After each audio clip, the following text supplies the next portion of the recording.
Let's talk about cocaine, and part of the reason why the war on drugs will never be successful the way that it is currently being fought.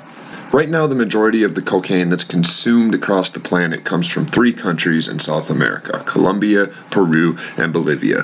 Cocaine is extracted and manufactured from the coca bush, which is pictured here on your left, a bush that grows all across the world but has recently been selectively farmed in the places circled on the map here. The farmers that grow this do it in small crops. Some of them will build terraces like you see in front of you into the hillsides that they live on. Others have small crops that they just grow in their backyard. It is a sustenance crop by and large. Farmers use it in place of other crops because they make just a bit more money off it. Now, once cocaine leaves are pulled off of the plant, they are dried, and at that point they can be sold for about $3 per kilogram. Now, right now it takes about 200 to 220 kilograms of dried leaves to make 1 kilogram of what we know as cocaine, which is cocaine hydrochloride. But first, the leaves must go through various stages of processing, and the first stage is to turn the leaves into cocaine base. Remember that 1 kilo of base requires about 220 kilos of leaves, so we're talking about $600 worth of raw ingredients to come up with about $800 worth of this peanut butter looking cocaine base, which is chemically similar to crack.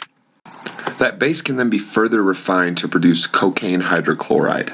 And that sells for about $2,200 a kilogram in Colombia, in the middle of the country. But you can pick it up right on the port for about $7,000 a kilogram. You might think of each of these arrows as representing an investor trying to make a quick buck, simply by taking a small package from one place to another. This is part of the reason why the war on drugs will never work effectively the way that it is currently set up. The process doesn't end there, but the $27,000, which would seem to be the end result when this product reaches New York City, is actually just the beginning of the process for street-level dealers.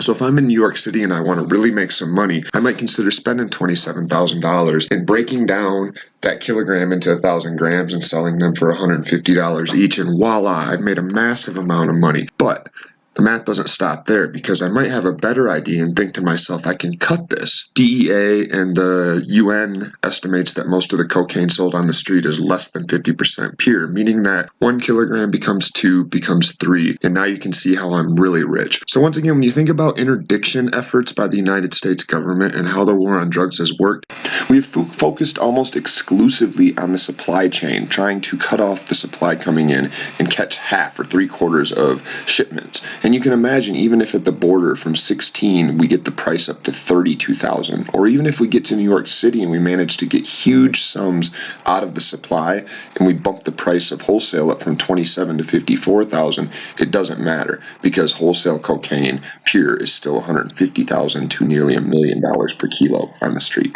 The only way to reduce the flow of cocaine through illegal routes from South America is to reduce the demand, and we can do this by, number 1, providing a legal supply, and number 2, getting people that are using cocaine to switch to alternatives. We've been trying to eliminate drug use in this country for 100 years and we've never succeeded, but we could eliminate the illegal drug market immediately if we simply took away its profitability and made it impossible for anyone to sell cocaine or heroin for a profit.